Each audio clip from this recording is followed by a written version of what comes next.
The main match of this round, Manchester City versus Tottenham. Let's move on to the analysis of this game. Manchester City, just like in the first match, played in a 4-2-3-1 system. In possession, right back Rico Lewis consistently shifted into the middle, operating as a holding midfielder. The left back, Ait-Nouri, mostly stayed deeper to form a back three, but occasionally stepped slightly higher. The team's overall structure looked like this: a back three, a midfield diamond, and two wingers positioned wide. However, the wingers were not always truly wide, especially the far side winger when the play was on the opposite flank. The midfield diamond in central areas, just like in the previous game, was designed to facilitate quick combinations and further progression. At times, one of the holding midfielders could also drop deeper into the defensive line. For example, in this sequence, we see Tijani Reinders dropping between Ruben Dias and Ait-Nouri to help build up play. Similarly, Nico Gonzalez could drop as well. This was purely situational. Tottenham defended in a mid-block in a 4-4-2 shape. This overload in the center, with City's diamond, occasionally created confusion and open gaps between the lines. In this episode, Cherki runs in behind a Tottenham player who is occupied with tracking Reinders, moving into the pocket between the winger and central midfielder. Center back plays the forward pass, and City can progress vertically. These combinations were possible due to City's numerical advantage in midfield. Still, the follow-up passes didn't always succeed. One major issue for City, which I want to emphasize, was their excessive compactness. Look how narrow their shape was. The far side winger was positioned almost centrally. Just notice how much width was being neglected. It's shocking. Logically, either Rico Lewis or the right winger should have stayed wide to stretch play. The flanks are always free. You can switch with a diagonal ball, force the opponent to sprint 15 to 20 meters back towards their goal, and make them reorganize. Many teams exploit this, but not City in this match. Occasionally, Lewis did drop into his natural right-back position and receive the ball there, but this happened rarely. Another important aspect, just like in the previous game, was the deep runs from the inside players, attacking the space in behind. Again, we see gaps between Tottenham's center back and right back, with Reinders making the run, but instead of passing to him, the ball goes to left winger, who fails to control it. Support for the wingers was also lacking, as in the last match. The wingers were often left isolated, while Tottenham doubled up well with their wide players. That meant City's wide players were often in 1 versus 2 situations, with little chance to succeed individually. The nearest support for City's winger on the right flank was only the center back. Not ideal. Still, City created a few good attacks. Here, Haaland delivers a brilliant left-footed through ball between Tottenham's defenders, sending Marmoush clear after a vertical run, but he fails to convert. Another moment came after effective pressing, when Reinders received the ball near Tottenham's box. But let's evaluate this. Why does he try to play that pass? First, the depth he's targeting is too tight. It requires a perfect ball and run. Second, he actually had space to control the ball himself. He could have simply taken a touch inside and shot with his second touch. That would have been the optimal decision, but Reinders seemed not to scan his surroundings, didn't recognize the space behind him, and made a rush choice. Out of possession, City pressed in a 4-1-4-1 shape, just like in the last game, but the pressing was not well coordinated. Haaland didn't press with much intensity, especially towards wide areas. In this situation, we see a City winger charging straight at the Tottenham player in possession. But the issue is that City's fullbacks were passive. By pressing in a straight line, you open the flank, and with fullbacks not stepping up, Tottenham could have easily played out wide. In this case, Spurs chose to recycle via their goalkeeper instead. Next, City's right winger Bob pushed higher onto the defender. That still left space for Tottenham's keeper to switch play across to the opposite fullback. We see the ball almost reaching Tottenham's left back, while only now City's right back comes into the picture. This shows City prioritized compactness in defense and didn't push their fullbacks high in pressing. As a result, Spurs could consistently play out to the wings and keep possession. Finally, Tottenham's goal came after a failed City press. We see 5 City players pressing, but then look at the huge gap between the pressing group and the defensive line. The space is simply unacceptable. Tottenham played this situation brilliantly. Instead of dropping their midfielders and attackers deeper, trying to create passing lanes around their own box, Tottenham simply pushed 4 players forward, 4 players up front to fight for the aerial ball against Manchester City's defenders. A very simple, straightforward transition pattern. Long ball, and then battle for the second ball.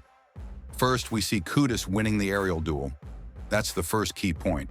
Second, look at John Stones. Instead of defending the depth, he tries to play the offside trap.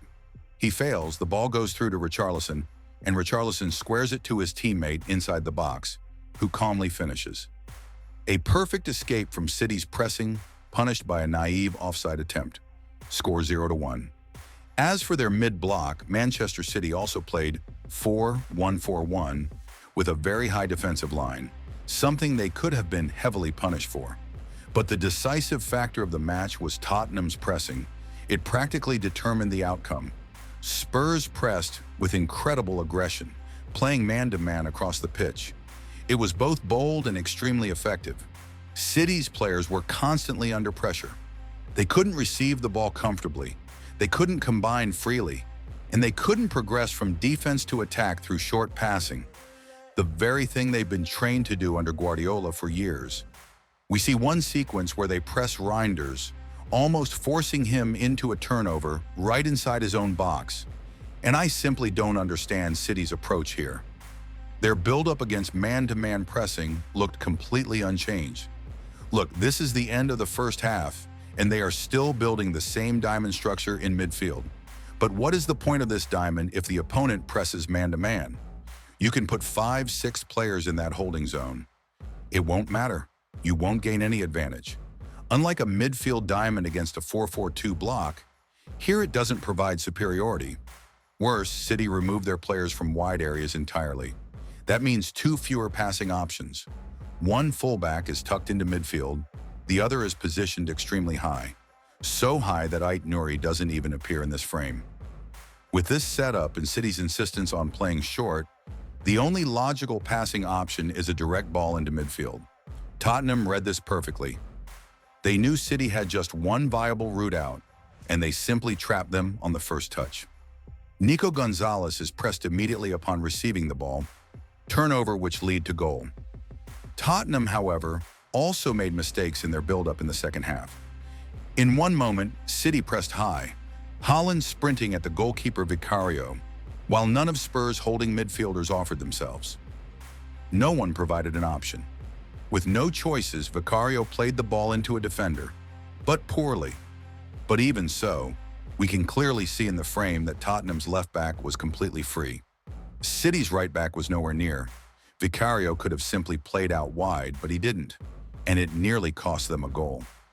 Beyond these structural issues, City also struggled to track runs from deep into the half spaces.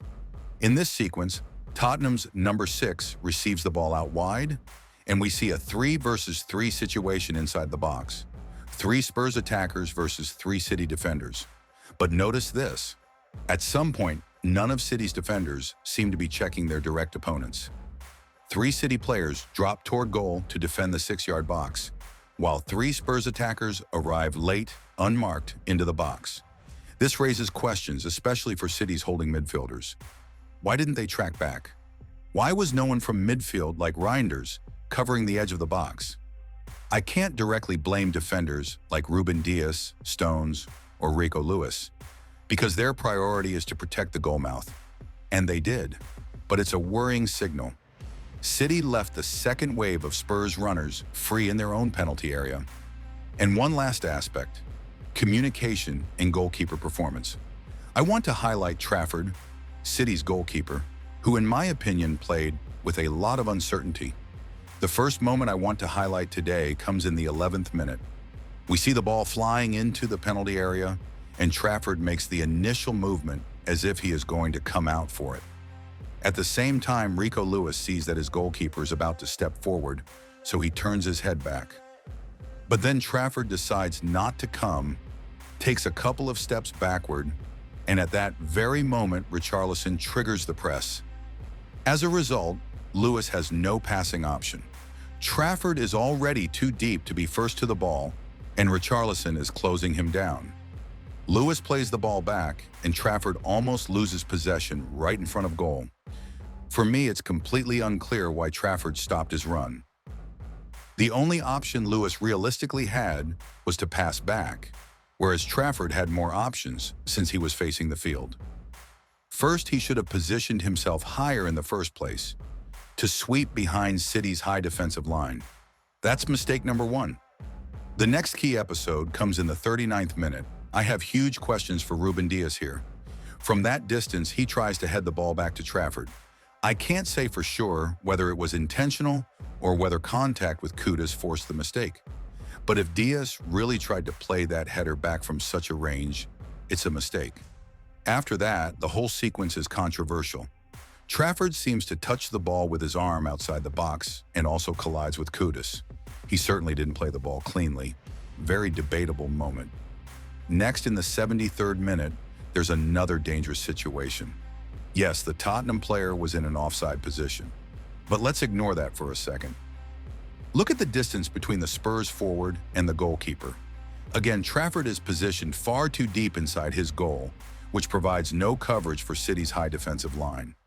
As a result, the Tottenham player actually gets to the ball first, and this easily could have led to a goal. Finally, in the 77th minute, Trafford does sweep behind the line, but instead of using his feet, he awkwardly clears the ball out of play with his body. It looks clumsy, as if he was afraid to use his weaker foot. For me, it's very unconvincing. Overall, I have very mixed feelings about Trafford. He's probably a decent shot stopper, but this is a goalkeeper who came straight from the Championship. He doesn't look suited to the Premier League context, especially not for a team with such a high defensive line. He seems afraid to take responsibility, reluctant to come out decisively or to command his defenders. Mentally, he's not yet at Manchester City's level. Tactically, he doesn't fit the demands of sweeping and controlling space. Tottenham, meanwhile, showed exactly how to neutralize Manchester City. Their man-to-man pressing completely destroyed City, and Pep had no solutions during the game. Make sure to like this video and drop your thoughts in the comments. Who should be City's #1 goalkeeper? Do they need to sign a new one? Also, let me know which match you'd like me to analyze next. And don't forget to subscribe for more football tactical breakdowns.